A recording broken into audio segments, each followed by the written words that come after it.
For sure, for sure. St. Patrick's Day is in the rear view, spring break has officially sprung, and there's the madness of March. Well, okay. It's all about the strong finish for the semester, so it's time that I remind you of one very important thing. I wanted to revisit the college-wide late policy that some of you are either not aware of, not happy with, or are just ignoring altogether. The English departments of the 4 campuses of Delaware Technical Community College set forth a cohesive late policy which all instructors must follow. For the smaller assignments, also known as formative assessments, you have up to 48 hours to turn that in for a late penalty of a 10% hit to your final grade for that assignment. And that's 10% of the total points, not 10% of what you've earned. For the larger assignments, also known as the summative assessments, you have up to 1 week to turn it in for a late penalty of 15% hit to your final grade for that assignment. And again, that's 15% of the total points, not 15% of what you've earned. If it comes in after those 2 days for formative or after that 1 week for summative, the grade will remain a 0. Since I was very clear about this in the very first video you should have watched for this course, I just wanted to remind you that this isn't a new policy. Sorry to bring you down so early in the video, but it needed to be said. Now that we got that reviewed, let's talk about what's going on this week, shall we? To start, I've found that reminding you of the weekly announcements is pretty helpful. I mean, at least for me anyway. That way, if you watch this video, you know that there is an announcement. If you read the announcement in any way, well, you've already seen it, and you know what's going on. Regardless, I'm covered. So again, we recap what we did in week 9. We're talking about what we had to do in week 10. Here's the video. Here's the video chapter listing in case you want to go through just different pieces of it. This is what's coming up in week 14 that you're going to have to work towards. This is what is expected for you to look at this week in week 10. And then anything that we have to do before next Sunday will be here. I will talk about this in a few minutes, but let's get to the actual schedule. Here it is, the course master schedule. We scroll all the way down to week 10 and, wait, really? I can't believe it. There are no assignments due this week? That must be a mistake, right? Let me check my schedule and my files. Hold on. No assignments are due. Wow. That's pretty awesome for all of us, is it not? Well, then let's just look at what we have to review for the week. Oh, that makes sense. It's the most important part of your development paragraph. It's the tie-in for CSET. No wonder there's nothing due. I want you to work on your development this week. So what you're about to hear is the schedule that I'd love for you to adhere to.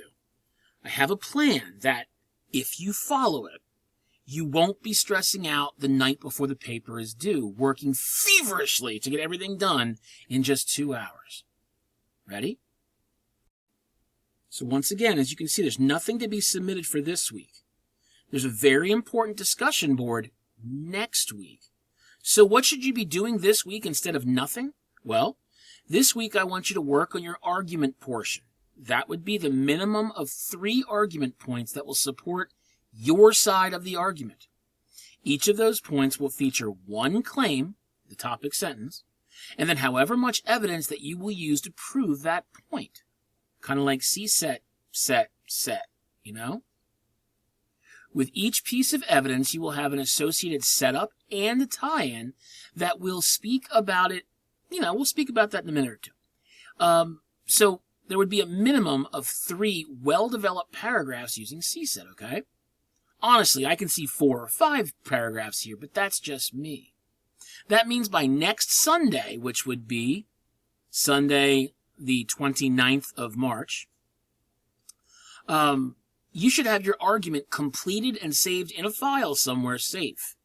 After that, as you can see, we're going to be discussing counter-arguments and rebuttals in week 11.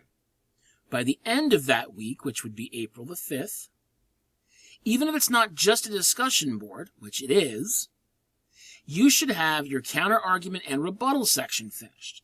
That means by the end of week 11, once again, April 5th, Your entire development section should be completed minus the background section, but that's relatively easy to build.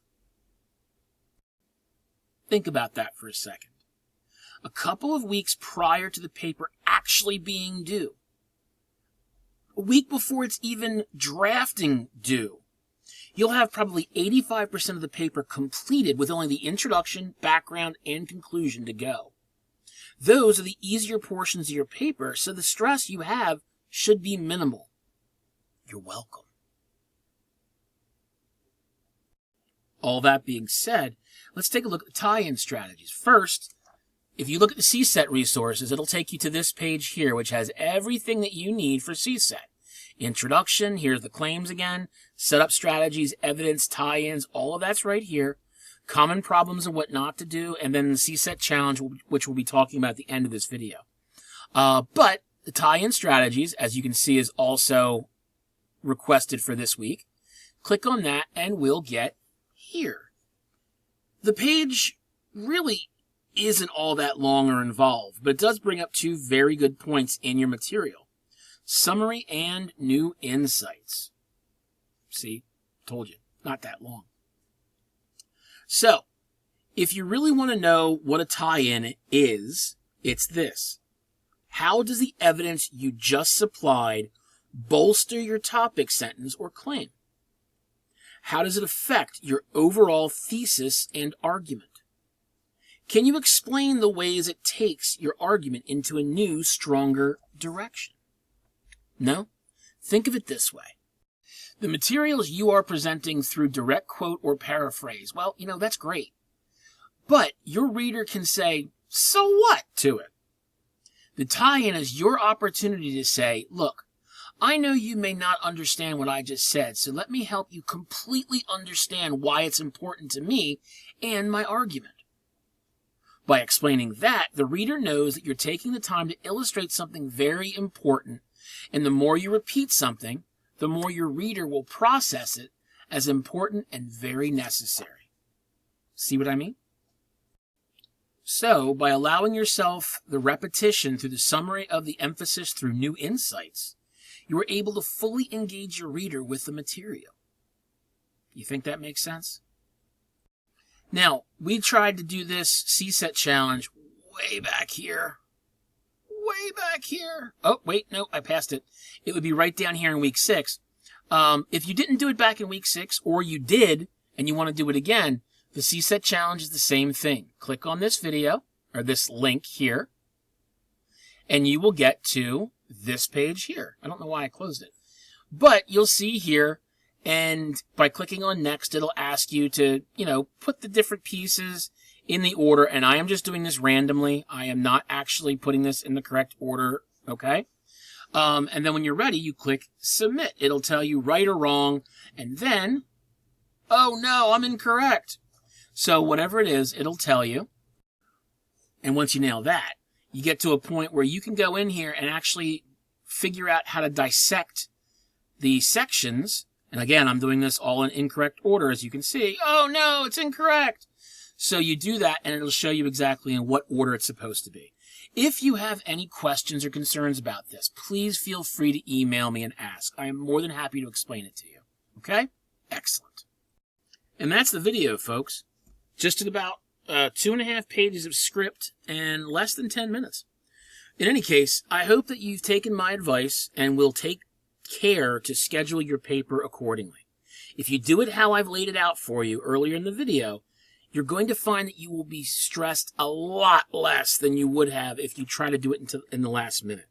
Most of you are taking multiple classes this semester, so by doing it my way, you are able to knock my stuff out well before your other classes go into finals mode. Isn't it wonderful? Okay? So get on it. It's getting brighter outside. It is, unfortunately, not getting much warmer, but pretty soon I will be lighting my fire pit and welcoming spring. Wait. You're not invited. Get your own. Don't crash my backyard. In any case, have a great weekend.